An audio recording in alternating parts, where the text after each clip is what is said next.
I would say the first and most essential step is to look at our own attitudes towards age and aging, because we are all biased. We can't challenge bias unless we're aware of it, and ageism is less examined than other forms of prejudice and stereotype, even if it's just to think about how you use the words old and young, or whether you might be blaming something on being 68 in my case, when in fact your back hurts because you cooked dinner for a bunch of people or you lifted something heavy. So think about your own attitudes. Another would be to tap into what you actually see around you in the lives of older people and how you actually feel about getting older. I don't know many people who would actually go back to their youth, right? If you had to erase the board. Because we know that aging confers all kinds of benefits. I mean, in my case, I'm more confident. I know myself better. I have way better style. Low bar, admittedly. But you know, I would not roll the clock back. And looking around us, we see older people in the world in all kinds of interesting ways. So let's tap into that evidence, right?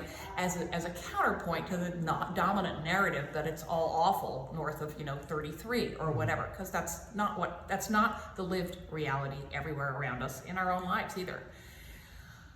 Another thing I would say, and sometimes it feels like the hardest ask, which drives me nuts because the whole emphasis on appearance is clearly a very surface one, especially for women who experience this more strictly and more punishingly, but is to look more generously at each other and ourselves.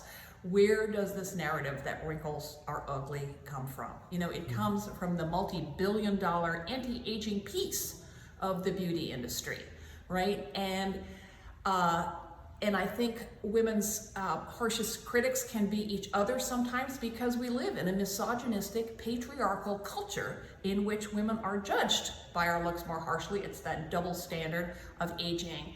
And to push back where we can, to look on each other for support, and that when you look in the mirror, instead of thinking what the hell happened, which we all do on occasion, is think about some other things that did happen and how fantastic they were, and why do we buy into this narrative that old equals ugly. We think old furniture is beautiful. We think a flower when it explodes is beautiful. We make those values up, and they are shared in the culture, and we can unmake them. I think maybe the hardest ask is to ask for help. Arguably, especially for men in a heteronormative culture where asking for help in the West is seen as a sign of weakness, even of moral failing. The fact is, so we have this valorized notion of independence, the Marlboro man who never needs anything from anyone. The fact is that no one is independent ever. We are interdependent from birth to death.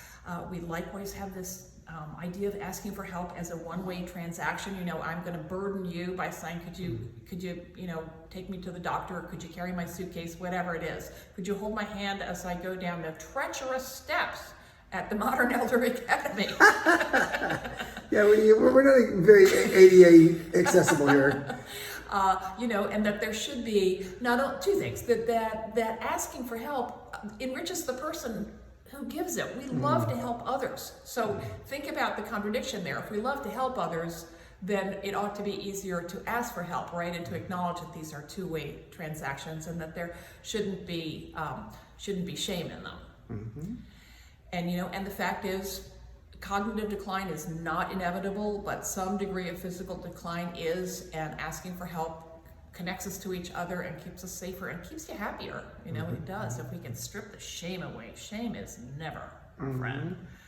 And I mean, I'm an activist. The world would be intolerable if it were full of activists, but each one of us has a part to play in a grassroots movement to raise awareness of ageism and to dismantle it, like the women's movement. Because think where we would be if not for that global movement to shift how the entire world thinks about the voice and position and role and power of women in the world. And we need that around the voice and position of older people, although I do want to make the point that ageism is any judgment on the basis of age, and younger people do experience a lot of it, but we live in a youth-obsessed highly capitalist society where older people bear the brunt and where getting older is seen as a problem to be fixed or a disease to be cured.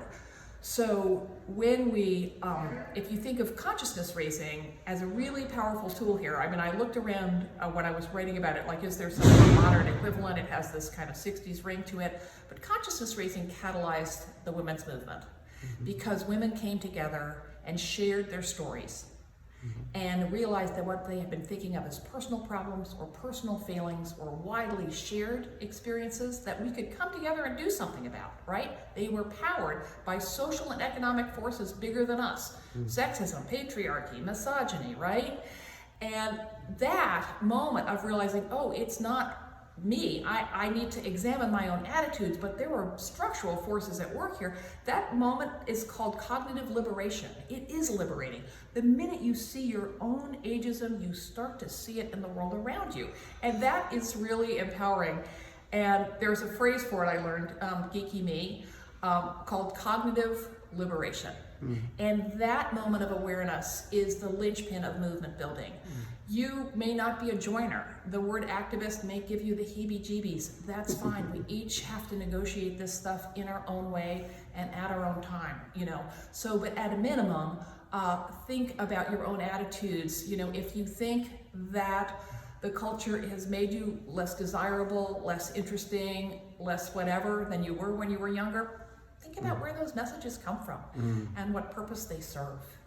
And so you could start a consciousness raising group if you're feeling ambitious. Go to oldschool.info, free downloadable guides, and do it with people of all ages if you can. Because when we come together at all ages, obviously it's a lot harder to hold on to age-based stereotypes, just as if you have you know, friends of all genders, friends of all races. It's a lot harder to be racist and homophobic.